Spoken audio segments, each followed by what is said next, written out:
du'ee badee hafutti dinni labsii baasus narratti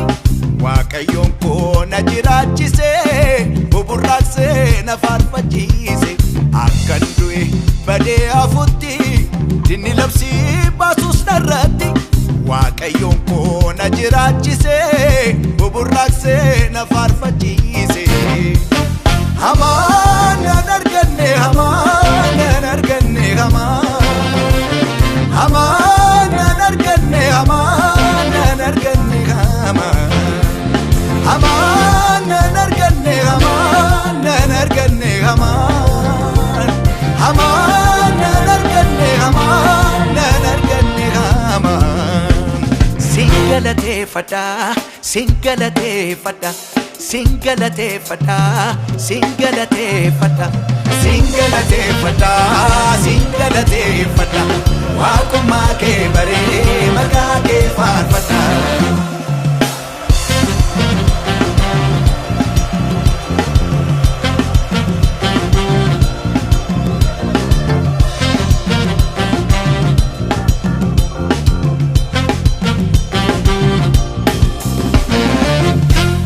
Namarse halonni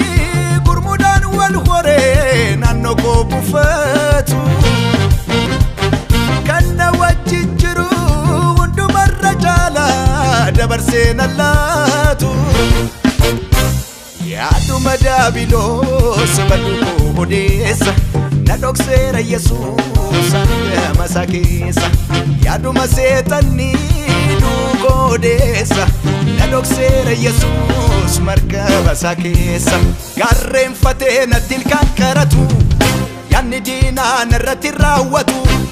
sodaachisee narraasu haalonni Waaqayyoon koo jira na wajjini gachana kootini nan argatu diini gachana kootini nan argatu diini gachana kootini nan argatu diini gachana kootini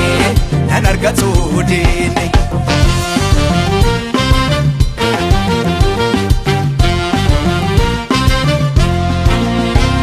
Akkan du'ee badee hafutti dinni labsii baasus narratti Waaqayyoon koo na jiraachisee buburraaqsee na faarfachiise akkan du'ee badee hafutti dinni labsii baasus narratti Waaqayyoon koo na jiraachisee buburraaqsee na faarfachiise Hamaan nan arganne hamaan nan arganne hamaan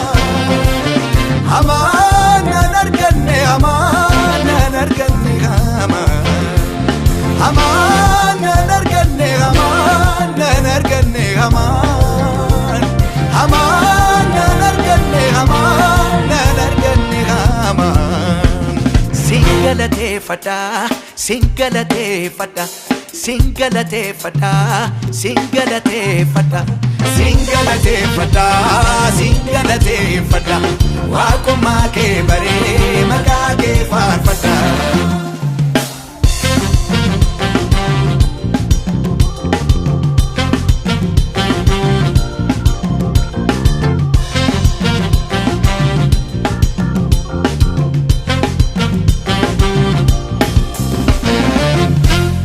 Akka fakkaattisaa tolchee na kuulee na uume Waaqayyoon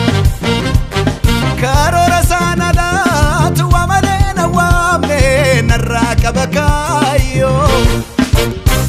dhiiga isaan na bitee birmaduu na baase galmee jireenya irratti